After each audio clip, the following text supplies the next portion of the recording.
Hello दोस्तों। तो स्वागत है आपका आपके अपने YouTube channel education your life में। मैं शिवम सिंह स्वागत करता हूं आपके इस महत्वपूर्ण वीडियो में। और जैसा कि आपको पता है, कक्षा 6 का सरकारी स्कूल का बुक चल रहा है और तीसरा क्वेश्चन तक उसमें करवा दिए हैं। अभ्यास एक एक आज तीसरा क्वेश्चन तक हो गया है, चौथा क्वेश्चन चल रहा है। तो आइए देखते हैं चौथा क्वेश्चन क्या कर रहा है। चौथा क्वेश्चन कह रहा है 1, 2, 3 से बनने वाली 3 अंकों की सभी संख्याएं लिखिए जबकि अंकों की पुनरावृत्ति न हो। अंकों की पुनरावृत्ति न हो। तो पुनरावृत्ति पहले ये जान लेते हैं पुनरावृत्ति होता क्या है। बहुत लोगों को नहीं पता होगा, बहुत लोगों को पता होगा। पुनरावृत्ति का मतलब होता है, ये इसका लिखवा दे रहे हैं और आप लोग इसको नोट बनाते चलिए, नोट करते चलिए। और आपका जो बुक होगा उसको देखते रहिए कि क्वेश्चन सही है ना और क्वेश्चन मिल रहा है ना। तो आइए पुनरावृत्ति का मतलब देखते हैं। पुनरावृत्ति किसे कहते हैं, नोट कर लीजिए। पुनरावृत्ति जल्दी जल्दी लिख दे रहे हैं क्योंकि समय ज़्यादा लग जाएगा। पुनरावृत्ति पुनरावृत्ति होता है किसी प्रक्रिया किसी प्रक्रिया किसी प्रक्रिया को बार बार किसी प्रक्रिया को बार बार दोहराना दोहराना पुनरावृत्ति कहलाता है।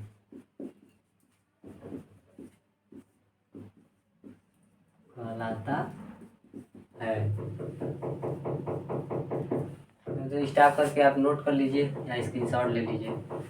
चलिए आगे देखते हैं। पुनरावृत्ति का मतलब समझ गए होंगे, यानी किसी चीज़ को बार बार उसको दोहराना नहीं है।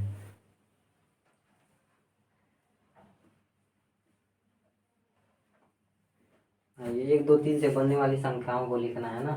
तो 1, 2, 3 से बनने वाली 3 अंकों की सभी संख्या लिखी जबकि अंकों की पुनरावृत्ति ना हो। 1, 2, 3 से तो पहले तो मेरा बन जाएगा 1, 2, 3 से। पहले आरोही क्रम में लिखते चले, यानी पहले छोटा फिर बड़ा फिर बड़ा फिर बड़ा।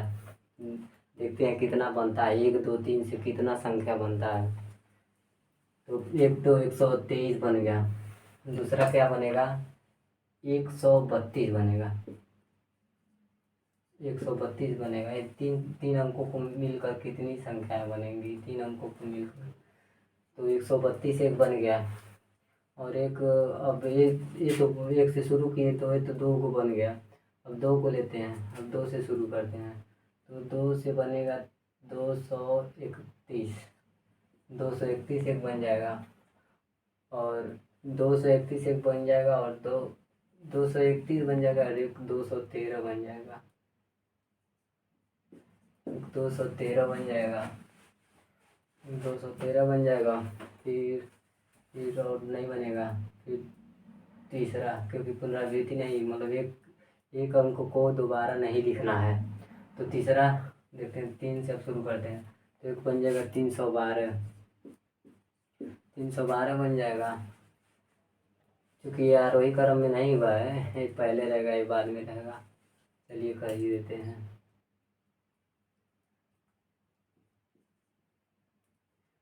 अब हुआ आरोही क्रम में, क्योंकि कह नहीं रहा है कि आरोही क्रम में लिख जाएगा, आगे पीछे हो सकता है। 312 हो गया।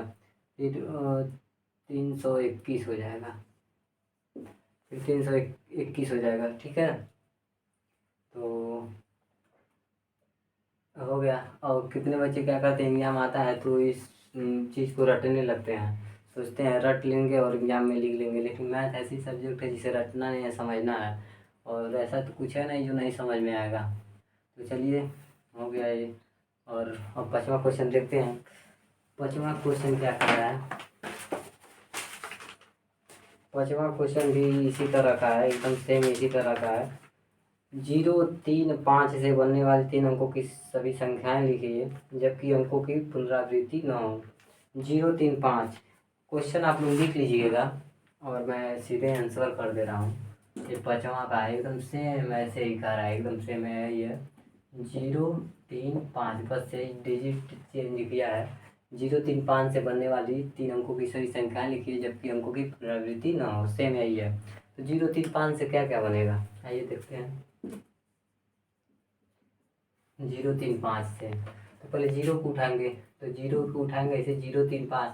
लेकिन ये 3 अंक नहीं ना होगा, ये 3 अंक नहीं होगा, क्योंकि किसी संख्या को अगर लिख दिया जाए इसके 5, इसके पीछे इसके पहले कितना भी अगर 0 लिख दिया जाए लेकिन एक 5 ही रहेगा। ठीक है, तो ये 3 अंकों से कर रहा है, तो 3 अंक नहीं हो रहे हैं, तो ही तो अंक हो रहे हैं। अब मान लीजिए 35 है यानी 35 है, इसके पहले कितना भी 0 लगाएंगे लेकिन ये 2 ही डिजिट कहलाएगा, यानी 2 ही अंक कहलाएगा।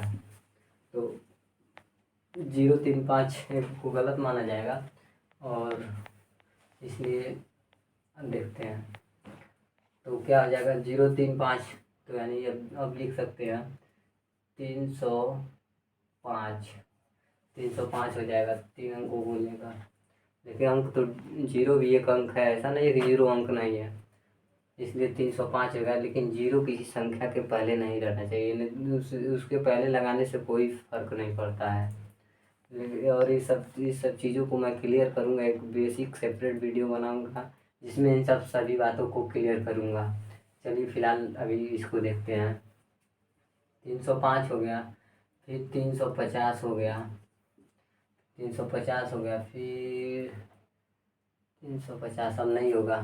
फिर अब देखते हैं तो 303 से नहीं होगा, 5 से शुरू करते हैं तो 503 हो जाएगा, 503 फिर 530 हो जाएगा। इसके सिवा नहीं कुछ होगा, नहीं इसके सिवा नहीं होगा कुछ, रटना नहीं है भाइयों, रटना नहीं, बिल्कुल रटना नहीं। अब देखते हैं छठवां क्वेश्चन क्या कर रहा है। छठवां क्वेश्चन कर रहा है कि 6,7,0,5 से 4 अंकों की सबसे बड़ी और सबसे छोटी संख्याएं लिखिए। 6,7,0,5 से 4 अंकों की सबसे बड़ी एवं सबसे छोटी संख्या लिखिए। तो चलिए, अगर आपके पास बुक हो इसका तो आप कमेंट कर दीजिएगा, तो क्वेश्चन नहीं लिखवाया करेंगे, केवल बोल दिया करेंगे। लेकिन अब पता नहीं, अभी मैं शुरू कर रहा हूँ इसलिए हमको क्वेश्चन तो लिखवाना पड़ेगा ही। और चलिए लिखवाते हैं 6,7,0, 6,7,0,5 से 4 अंकों की सबसे अंकों की, जिनके पास किताब होगा वो तो देख लेंगे क्वेश्चन क्या है। 4 अंकों की सबसे बड़ी और सबसे छोटी संख्या से बड़ी एवं सबसे छोटी संख्या लिखिए।